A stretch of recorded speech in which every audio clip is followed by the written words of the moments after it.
Rubber is a very simple material, but it has various unique properties. Some of them can be easily seen in this short film and will be explained later in this lesson. On the next slide, we start with some basic information about rubber.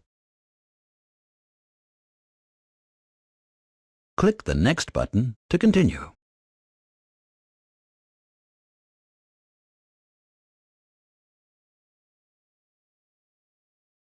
Elastomer is another word for rubber. On the following slides we use the word elastomer, as this is mainly used in the sealing technology area. Elastomers are a polymer type. But what are polymers? Let's start with some very basic information on polymers. Polymers are high molecular chemical compounds consisting of linear or branched molecule chains. The molecule chains are also called macromolecules. Here you can see an example of a branched chain and of a linear chain. Macromolecules consist of single molecules. The single molecules are called monomers. Polymers are divided into several types.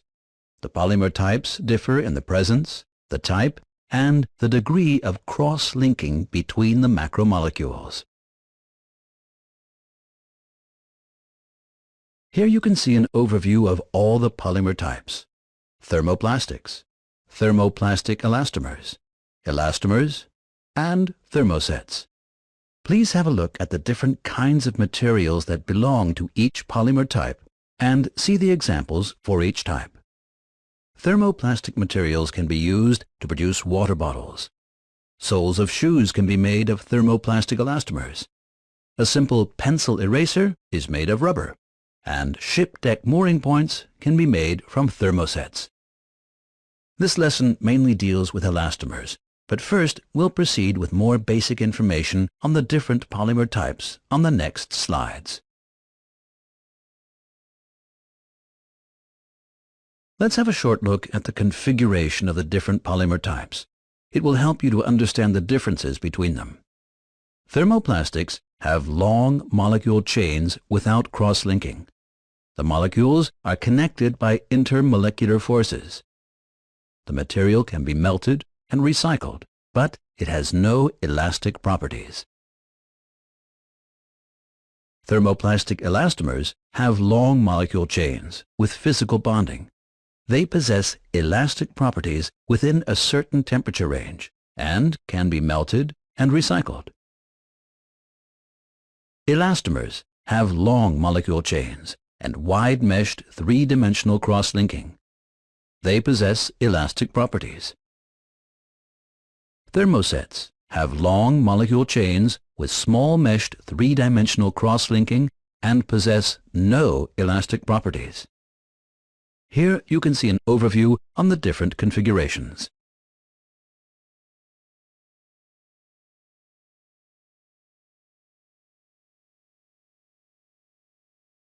Rubber is the only fully elastic material which is resistant to heat and various fluids and gases. The elastic properties are the result of the vulcanization process, which is done in a mold. High temperature and pressure starts a chemical reaction which combines the molecules of the polymer and ends in a three-dimensional network. The rubber compound becomes elastic through the vulcanization, which is also called curing or cross-linking. The elastomer has completely different physical and chemical properties than the unvulcanized rubber compound.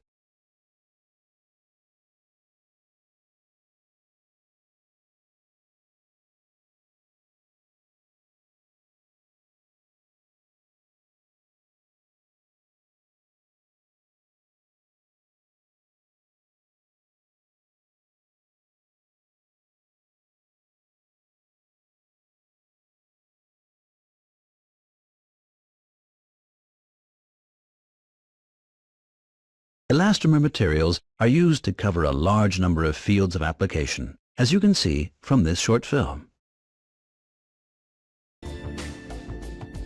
Seals are crucial components in off-highway equipment, such as excavators.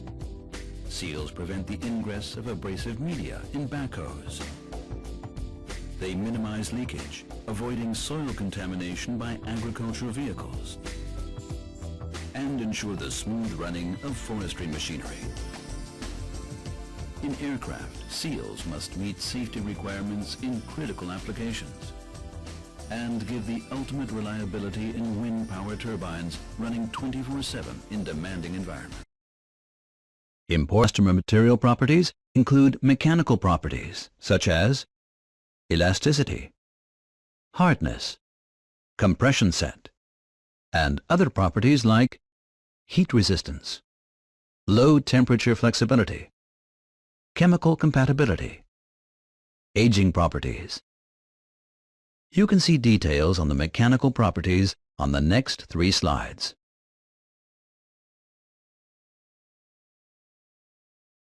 Elasticity is an effect of vulcanization. If an elastic material, such as vulcanized rubber, is deformed, the elastic material will return almost completely to its original shape. If an inelastic material, such as unvulcanized rubber, is deformed, the material will remain in its new shape and will not return to its original form. Vulcanization changes rubber to an elastic material. Hardness is often mentioned as one of the most important properties of elastomer materials. Hardness can affect sealing force and sealing effectiveness. There are many different ways to measure hardness. Shore A, Shore D, and IRHD are just 3 examples of the many different scales for measuring the hardness of rubber. Each type of scale serves a certain purpose. However, some scales cannot be converted from one scale to another.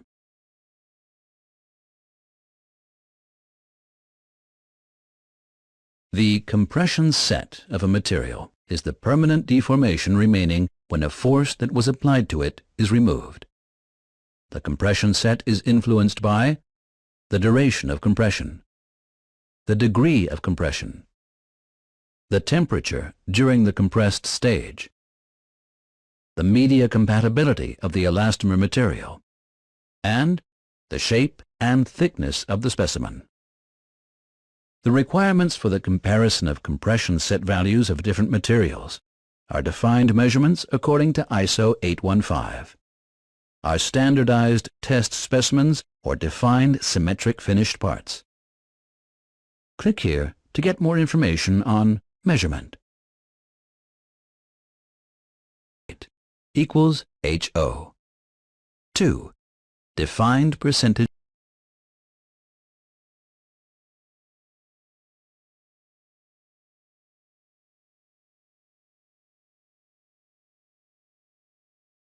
Elastomers are compounds of different substances, sometimes with more than 20 components. The base material for elastomers is natural or synthetic crude and unvulcanized rubber. Additives vary. They improve or sometimes even downgrade the different properties. The abbreviation of the elastomer material is identical to the abbreviation of the base rubber and the base polymer. There is a generalized elastomer formula, which shows how the material is composed. Different ingredients like base rubber, fillers, softener, processing aid, and others are getting mixed in a mixing process.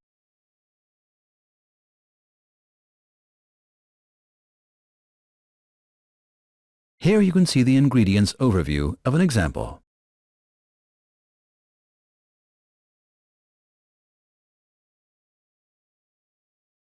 Historically, a 2-roll mill was used for all mixing.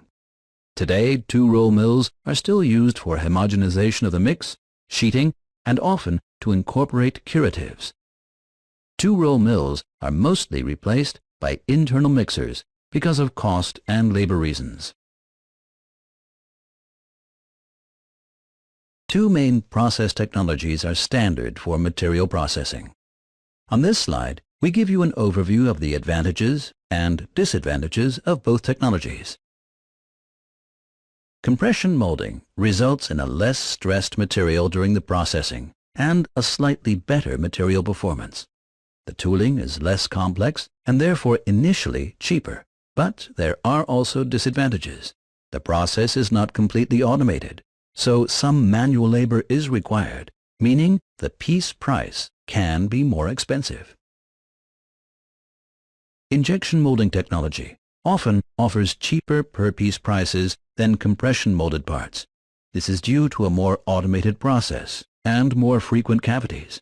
On the other hand, the material is more stressed during the injection process and the initial tooling cost is much higher than compression molding. For either process, the material is vulcanized at this step.